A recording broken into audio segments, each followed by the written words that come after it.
Hello students, welcome back to SITM online classes. Last lecture हमने discuss किया था survey, ठीक है, और purpose of object of survey, purpose of survey, ठीक है। नेक्स्ट क्या था, सर्वेक्षण के वर्ग, क्लासिफिकेशन ऑफ सर्वे। तो ये दो प्रकार के होते हैं, समतल और भूपृष्ठीय सर्वे। समतल सर्वेक्षण में होता क्या है, हम जिस क्षेत्र में सर्वे करने जाते हैं उस क्षेत्र को हम प्लेन मान लेते हैं। मतलब जैसे आपको पता है पृथ्वी की सरफेस कर्वेचर में है, तो उस कर्व को हम इग्नोर करते हैं, निगलेक्ट मारते हैं, और सरफेस को हम बिल्कुल प्लेन मानते हैं। तो जब ऐसे क्षेत्रों पर सर्वे किया जाता है तो उसको कहते हैं समतल सर्वेक्षण।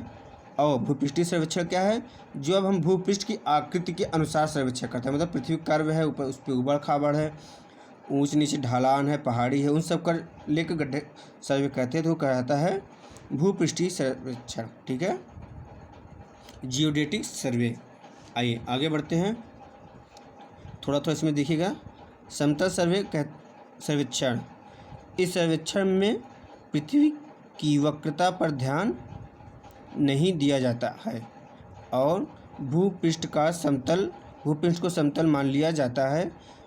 छोटे भूखंडों के सर्वेक्षण के लिए समतल सर्वेक्षण को ही पर्याप्त समझा जा सकता है। सामान्यतः 260 किलोमीटर स्क्वायर तक का क्षेत्र छोटा क्षेत्र माना जाता है। अर्थात ऐसा क्षेत्र जिसका क्षेत्रफल 260 किलोमीटर स्क्वायर तक होता है, ठीक है, तक मतलब या 260 किलोमीटर स्क्वायर या उससे कम होगा, उससे छोटा क्षेत्र माना जाएगा, और उससे बड़ा होगा तो वो भूपृष्ठीय सर्वेक्षण के अंतर्गत आएगा, ठीक है। चलिए आगे बढ़ते हैं। भूपृष्ठीय सर्वेक्षण, जैसा मैं भी आपको बताया था, भूपृष्ठीय सर्वेक्षण में होता क्या है, हम पृथ्वी के कर्वेचर को ध्यान में लेते हुए और उस पर जितने भी पहाड़ी, ऊंचे टीले स्थान हैं, गड्ढे हैं, उन सब को और आसपास की चीज़ों को ध्यान में रखते हुए जो सर्वेक्षण करते हैं वो भूपृष्ठीय सर्वेक्षण के अंतर्गत आता है। भूपृष्ठीय सर्वेक्षण ये ध्यान रखिएगा कि हम पृथ्वी के कर्वेचर को भी काउंट करते हैं, ढलान उठान के अनुसार सर्वेक्षण करते हैं, तो वो भूपृष्ठीय सर्वेक्षण कहलाता है। इसमें क्या है देखिएगा, इस प्रकार के सर्वेक्षण में पृथ्वी की शक्ल व वक्रता का पूर्ण ध्यान रखा जाता है और भूमि सतह पर स्थित सभी रेखाएं वक्र मानी जाती हैं, ठीक है। भूपृष्ठीय सर्वेक्षण के लिए अधिक परिशुद्ध उपकरण तथा विधियों का उपयोग किया जाता है, ठीक है, और रैखिक मापों के साथ कोणीय माप लिए जाते हैं। सभी देश अपनी अपनी सीमाओं का निर्धारण, अब यहाँ देखिएगा भूपृष्ठीय सर्वेक्षण किया जाता है, सभी देश अपनी अपनी सीमाओं का निर्धारण भूपृष्ठीय सर्वेक्षण से करते हैं। इसे त्रिकोणमितीय सर्वेक्षण भी कहते हैं। ये ध्यान रखिएगा, भूपृष्ठीय सर्वेक्षण को क्या कहते हैं, त्रिकोणमितीय सर्वेक्षण भी कहते हैं। सर्वेक्षण के वर्गीकरण के अन्य आधार निम्न है। सर्वेक्षण और किस किस बेस पर किया जाता है, भूपृष्ठीय सर्वेक्षण पे क्या मुख्य बेस होता है, क्या आधार होते हैं, कौन कौन से, ये देखिए। सर्वेक्षण पर आधारित वर्गीकरण, ठीक है, हमें किस तरह का सर्वे करना है उस पर आधारित, उद्देश्य के आधार पर किस पर्पस से सर्वे करना है, ठीक है, उपकरणों के आधार पर, ठीक है। ये देखिए सर्वेक्षण के आधार पर क्या है,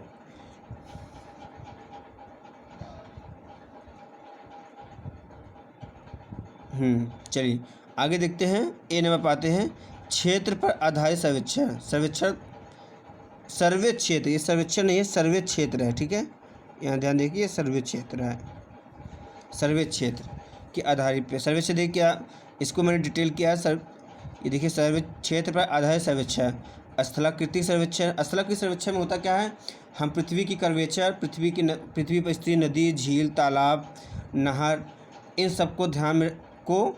सब के लिए जो सर्वेक्षण किया जाता है, स्थिति ज्ञात करने सर्वेक्षण किया जाता है, उसे कहते हैं स्थलाकृतिक सर्वेक्षण। भूकर सर्वेक्षण, इस सर्वे में क्षेत्र की सीमाओं का निर्धारण करने के लिए भूकर सर्वेक्षण किया जाता है, ठीक है। ये क्या है, नगर सर्वेक्षण में क्या होता है, नगर के अंदर स्थित गली, नहर, पाइपलाइन, जल लाइन, सड़कें, उन सब की स्थिति निर्धारण करने के लिए नगर सर्वेक्षण किया जाता है। नेक्स्ट है जल राशि सर्वेक्षण, जैसे पृथ्वी सतह पे जो जलाशय उपस्थित हैं उनकी गहराई, जल की मात्रा, आदि ज्ञात करने के लिए जलराशि सर्वेक्षण किया जाता है। ठीक है। नेक्स्ट है हवाई सर्वेक्षण। हवाई सर्वेक्षण आप लोग अक्सर सुनते हो कि कहीं पे कोई ट्रेजेडी होती है, आंधी तूफान आया, बाढ़ आया, पानी है, बरसात है, तो वहाँ पे हवाई सर्वेक्षण करते हैं। हवाई सर्वेक्षण क्या होता है, उस क्षेत्र का वायुयान द्वारा, जैसे हेलीकॉप्टर हो गया, चॉपर हो गया, इन सब के द्वारा उस क्षेत्र का दृष्टि परीक्षण जो कहते हैं, ऊपर से जहाँ वायुयान द्वारा उस क्षेत्र को देखते हुए फोटोग्राफी करते हुए आगे बढ़ते जाते हैं, उसे कहते हैं हवाई सर्वेक्षण। ठीक है। अगला है खगोलीय सर्वेक्षण। खगोलीय सर्वेक्षण में होता क्या है, अंतरिक्ष में स्थित ग्रहों की स्थिति के अनुसार, अंतरिक्ष में स्थित ग्रहों की स्थिति के अनुसार पृथ्वी पर बिंदुओं को अंकित करना, या पृथ्वी पर बिंदुओं को अंकित करना भौगोलिक सर्वेक्षण कहलाता है। ठीक है। इसका थोड़ा डिटेल किया है हमने, आइए उसको देखते हैं। ठीक है। ये यहाँ तक आपका हो गया। ठीक, चलिए आगे बढ़ते हैं। स्थलाकृतिक सर्वेक्षण, आज के लिए यही दोनों टॉपिक रखिएगा। ठीक है। स्थलाकृतिक सर्वेक्षण और भूखा सर्वेक्षण, बाकी के टॉप कल डिस्कस करेंगे कल के लेक्चर में। आज थोड़ा टाइम शॉर्टेज है, नेट भी सही नहीं चल रहा, तो थोड़ा सा ही अपलोड करेंगे जितना हो पाएगा। ज़्यादा लेंथी हो जाता है तो अपलोड करने में प्रॉब्लम आती है। स्थलाकृतिक सर्वेक्षण है क्या, यह सर्वेक्षण भू क्षेत्र की प्राकृतिक आकृतियों जैसे पर्वत, नदी, नालों, टीले, झील, जंगल तथा मानव रचित आकृतियों जैसे शहर, गांव, सड़कें, नहर, रेलमार्ग, पुल इत्यादि की स्थिति तथा आकार ज्ञात करने के लिए किया जाता है। ठीक है। भूकर सर्वेक्षण, भूकर सर्वेक्षण क्या होता है, यह सर्वेक्षण नगरों, क्षेत्रों, राज्यों और की सीमा निर्धारित करने के लिए किया जाता है तथा उनके अंतर्गत आने वाले भूमि का क्षेत्रफल ज्ञात करने के लिए किया जाता है। मैं आप लोगों, ठीक है, ये हो गया आज के लिए। मैं आप लोगों से बार बार कहता हूँ, कहीं कोई प्रॉब्लम हो आप हमें मैसेज करिए, कमेंट बॉक्स कमेंट करिए, हम उसको सॉल्व करेंगे। ठीक है। आज के लिए इतना ही। Thank you.